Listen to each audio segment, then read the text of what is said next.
Hello बच्चों, chemistry class में आपका स्वागत है और मैं हूं आपका केमिस्ट्री टीचर सतीश श्रीवास्तव। आज मैं आपके लिए जो टॉपिक लेकर आया हूं और वो है कोरोजन संक्षारण।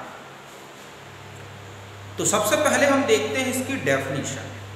तो देखो, एक ऐसा प्रोसेस जिसमें मेटल सरफेस, ऑक्सीजन है, कार्बन डाइऑक्साइड है, मॉइस्चर है और अदर एटमॉस्फेरिक फैक्टर्स, इनसे रिएक्शन करके ऑक्साइड, हाइड्रोक्साइड, कार्बोनेट और अदर अनडिजायरेबल कंपाउंड्स का फॉर्मेशन करती है, तो इसे बोला जाता है corrosion.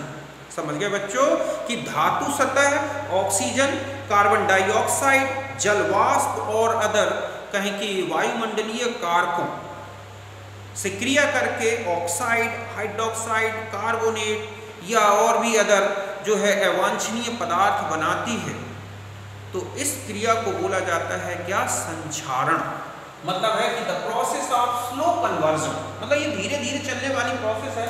Slow conversion of metal surface into its oxide, hydroxides, ठीक है, कार्बोनेट और other undesirable compounds etcetera by attack of gas, moisture और other atmospheric factors is called corrosion. धातु सतह का वायुमंडलीय गैसों, जलवाष्प व अन्य वायुमंडलीय कारकों और भी गैसेस हो सकती हैं जो रिएक्टिव होती हैं, से क्रिया करके ऑक्साइड, हाइड्रोक्साइड, कार्बोनेट या अन्य अवांछनीय पदार्थों को निर्मित करना ही क्या कहलाता है? संक्षारण। जैसे लोहे की सतह पर जंग लगना, मतलब रस्टिंग ऑफ आयरन, ठीक है। ठीक इसी तरह से टर्निशिंग ऑफ सिल्वर, जो सिल्वर चांदी है उसकी सतह पर धीरे धीरे चमकहीन होना, ठीक है। Development of green coating on copper and bronze, आपने देखा होगा कॉपर के, ठीक है, कॉपर हो या ब्रॉन्ज से बने जो बर्तन होते हैं उनमें धीरे धीरे ग्रीन हरे रंग की परत सी बनने लगती है। तो ये सब किसके एग्जाम्पल हैं? कोरोजन के, जिसमें सबसे कॉमन एग्जाम्पल होता है रस्टिंग ऑफ आयरन। हम उसी का एग्जाम्पल, उसकी मैकेनिज्म फॉर्मेशन की, इसी को लेके हम इसको अच्छी तरह से समझेंगे। तो आप इसे नोट करें।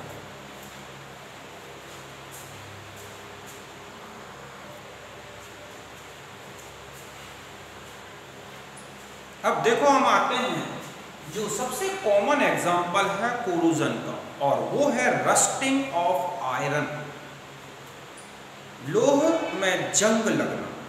तो देखो होता क्या है रस्टिंग, कि जो आयरन की सरफेस है जब वो एटमॉस्फेयर में फ्री होती है, खुली हुई होती है, तो ये CO2, O2, मॉइस्चर, इनसे रिएक्शन करके और एक hydrated ferric oxide Fe2O3 into XH2O, इस तरह का एक अनडिजायरेबल कंपाउंड बनाती है जिसे हम बोलते हैं रस्ट, जंग। तो इसे बोला गया है रस्टिंग ऑफ आयरन। समझ गए ना कि reaction of iron surface with moisture, oxygen, CO2 etcetera to form hydrated ferric oxide Fe2O3 into XH2O, इसको बोलते हैं रस्ट, इज कॉल्ड रस्टिंग। लो धातु की, ठीक है, सतह जलवाष्प, ऑक्सीजन एवं CO2 आदि से क्रिया करके हाइड्रेटेड फेरिक ऑक्साइड, जिसको बोलते हैं Fe2O3 इंटू XH2O, जंग, ठीक है, का निर्माण करना ही क्या कहलाता है? रस्टिंग। मतलब हम ये कहें कि ये है हमारा आयरन, मॉइस्चर हो गया H2O के फॉर्म में जो लिक्विड में आता है सरफेस पे जब सर, ठीक है, O2 हो गई और CO2, इन सब की प्रेजेंस में, ठीक है, और क्या बन जाता है? Fe2O3 इंटू XH2O, इसे बोलते हैं रस्ट। तो जंग लगना सबसे कॉमन एग्जांपल है, ठीक है, कोरोजन का। तो आप इसे लिखें।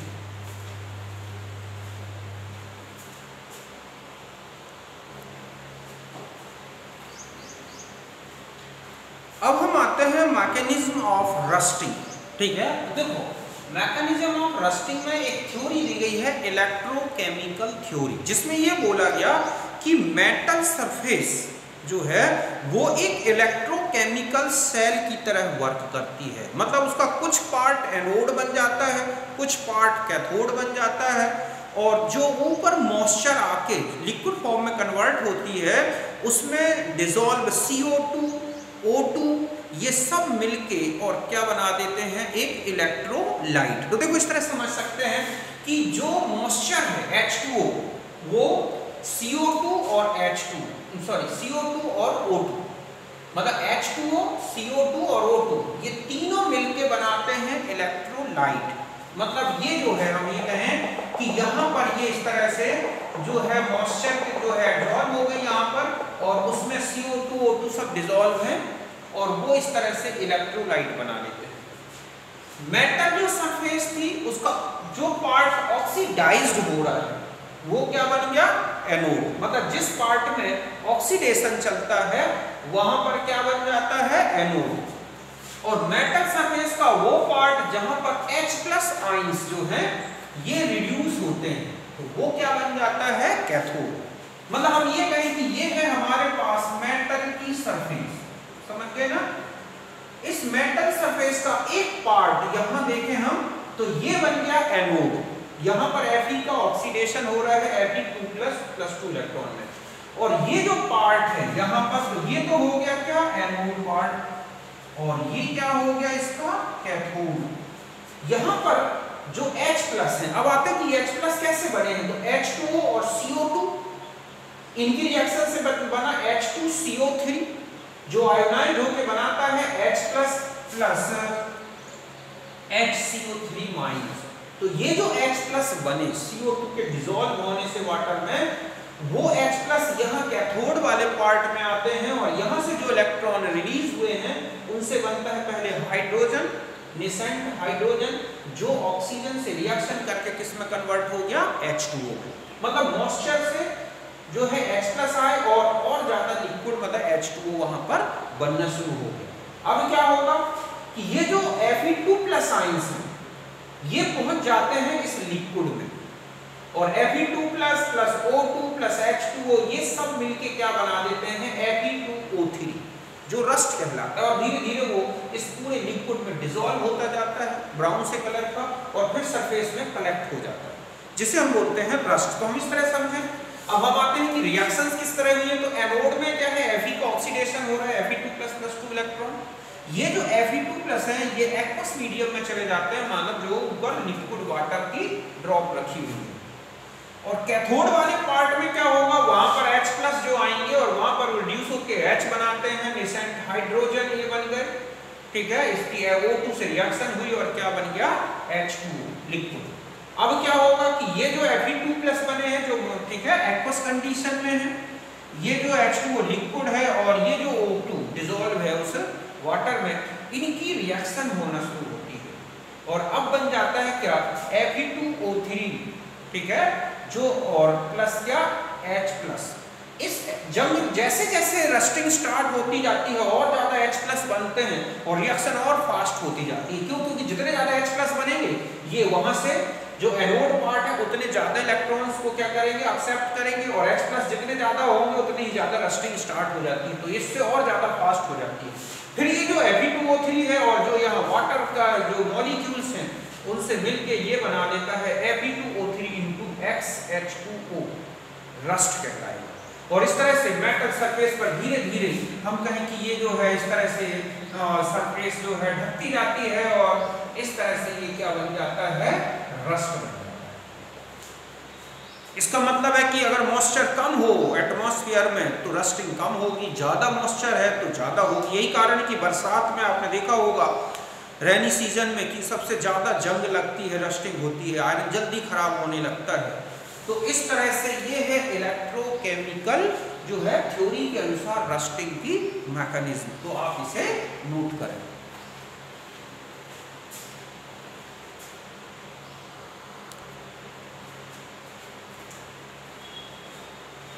अब हम आते हैं कि कौन कौन से फैक्टर्स हैं जो कोरेजन को इंक्रीज करते हैं या डिक्रीज करते हैं। तो देखो, पहला है रिएक्टिविटी ऑफ मेटल्स, ठीक है। जो धातुएं हैं उनकी क्रियाशीलता, सक्रियता। तो ध्यान रखें कि रेट ऑफ कोरोजन जो है directly proportional to the reactivity of metal. मतलब ये है कि धातुओं का जो संचारण का वेग है वो धातुओं की सक्रियता के क्या है, समानुपाती। मतलब जितना ज्यादा मेटल रिएक्टिव होगा कोरोजन उतना ही ज्यादा होगा। समझ गए बच्चों? ठीक है, जैसे Fe है, Mn है, Cr है, S ब्लॉक के एलिमेंट्स हैं, F ब्लॉक के एलिमेंट्स हैं, समझ गए ना?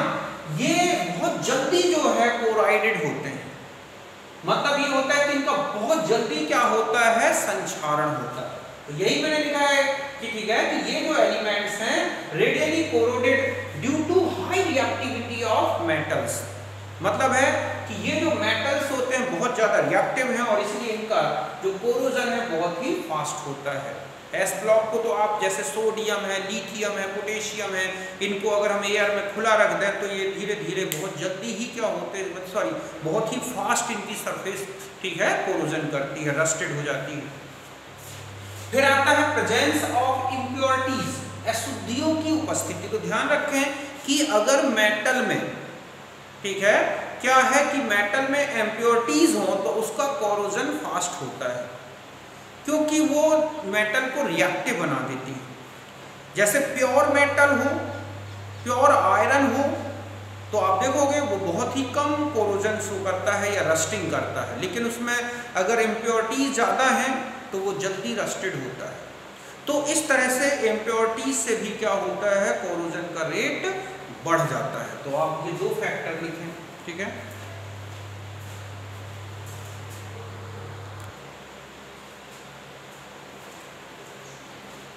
अब देखो कुछ और भी फैक्टर्स हैं जैसे प्रेजेंस ऑफ मॉइस्चर, नमी। तो रस्टिंग जो है आप देखोगे मेनली मॉइस्चर की प्रेजेंस में ही होता है।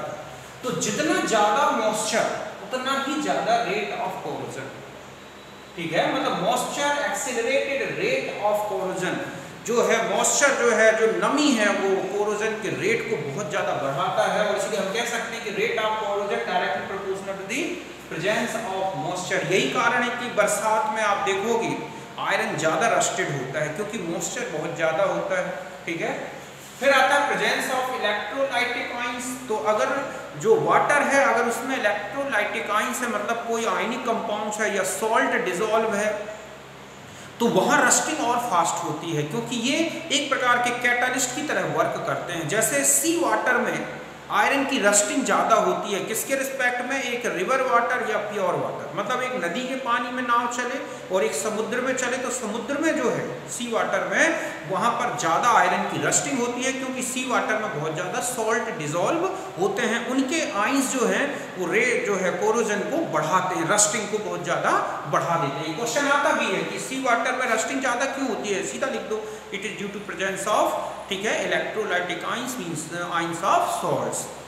और फिर आता है सरफेस एरिया। तो देखो रस्टिंग एक सरफेस फिनोमिना है, मतलब सरफेस में होने वाली फिनोमिना। तो जितना ज़्यादा सरफेस एरिया फैलेगा उतना ज़्यादा संपर्क होगा मॉइस्चर से, गैसों से, तो ऐसे में रस्टिंग ज़्यादा होगा। मतलब हम ये कह सकते हैं कि कोरोजन जो है directly proportional to the surface area. जितना ज़्यादा सरफेस एरिया खुलेगा उतना ही ज़्यादा रस्टिंग होगी। मतलब अगर हम एक आयरन के पाउडर्ड फॉर्म में ले लें चूर्ण के रूप में तो बहुत फास्ट होगा उसकी rusting, then metal solid form बड़े फॉर्म में हो। तो इस तरह से कुछ फैक्टर्स हैं जिसके कारण कोरोजन का रेट जो है इंक्रीज होता है और वो मैंने आपको बताया। अब हम देखते हैं प्रिवेंशन कैसे होता है।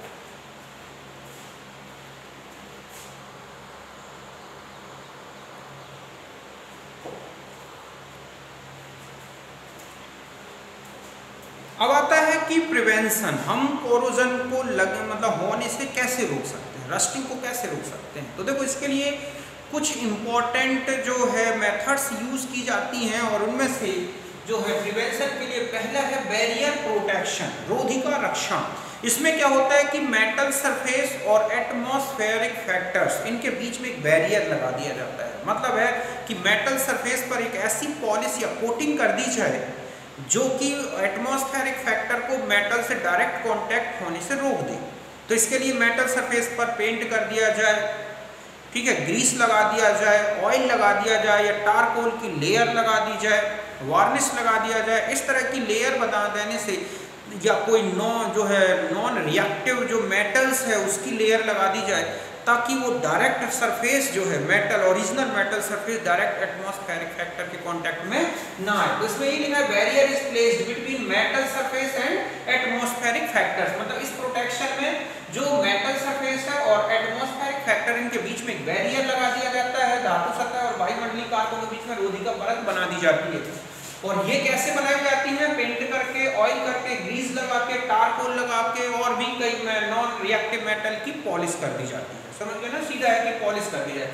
दूसरा है सैक्रिफिशियल प्रोटेक्शन। इसमें मेटल सरफेस में किसी मोर रिएक्टिव मेटल की कोटिंग की जाती है। समझ गए ना?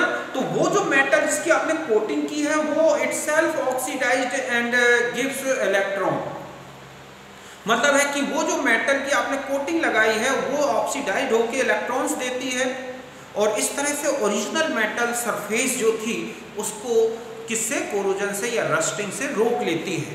ठीक है, तो ये लिखा है कि metal surface coated with more reactive metal, जैसे कि Zn है, Sn है। ठीक है, इन विच क्या होता है, रिएक्टिव मेटल जो है itself oxidized and prevent oxidation of metal surface. मतलब खुद ऑक्सीडाइज हो रही है और किसको बचा रही है, मेटल सरफेस को। तो इसे बोलते हैं सैक्रिफिशियल प्रोटेक्शन। जब जिंक की लेयर लगाई जाती है मेटल की सरफेस पर, किसके लिए, प्रिवेंशन ऑफ कोरोजन के लिए, तो इसे बोलते हैं गैल्वेनाइजेशन। आजकल जितने भी मेटल मतलब मेटल्स की बड़ी बड़ी शीट्स आती हैं उनमें सब में आप देखोगे, या वायर आते हैं, कॉपर के वायर आते हैं, उन सब में गैल्वेनाइजेशन कर दिया जाता है ताकि उनमें किसी प्रकार का कोई कोरोजन ना हो। समझ गए बच्चों? इसमें धातु की सतह पर अधिक क्रियाशील धातु की लेयर लगा दी जाती है। वो अधिक क्रियाशील जो धातु है वो स्वयं क्या हो जाती है, ऑक्सीडाइज होती है और मेटल की सतह को ऑक्सीडेशन से रोक देती है। जैसे जिंक की लेयर लगाना, इसको बोलते हैं गैल्वेनीकरण। सबसे ज्यादा कॉमन यूज होने वाली क्या है, ये मेथड है, किसके लिए, प्रोटेक्शन के लिए मेटल सरफेस को, किससे, कोरोजन से। तो दो ये फैक्टर लिखें, मतलब सॉरी मेथड्स लिखें। अब हम आ जाते हैं थर्ड।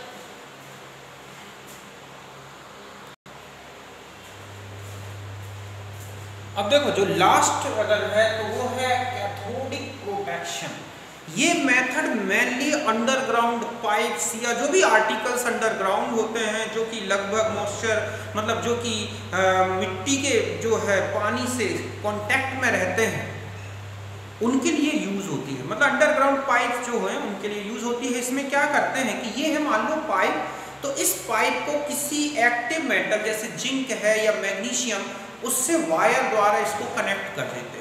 तो जब ये एक इलेक्ट्रोकेमिकल सेल बनता है तो मेटल जो है, ये जो है मेन मेटल पाइप जो है या आर्टिकल्स, वो तो बन जाता है क्या, एक कैथोड, और जो दूसरा एक्टिव मेटल है वो क्या बन जाता है, एनोड। और जैसे ही इसके कांटेक्ट में कोई एटमॉस्फेरिक फैक्टर आता है तो ये ऑक्सीडाइज्ड होती है और इसके इलेक्ट्रॉन इसमें ट्रांसफर हो जाते हैं। तो ये जो है, जो मेटल है, पाइप है, ये ऑक्सीडाइज होने से रुक गया।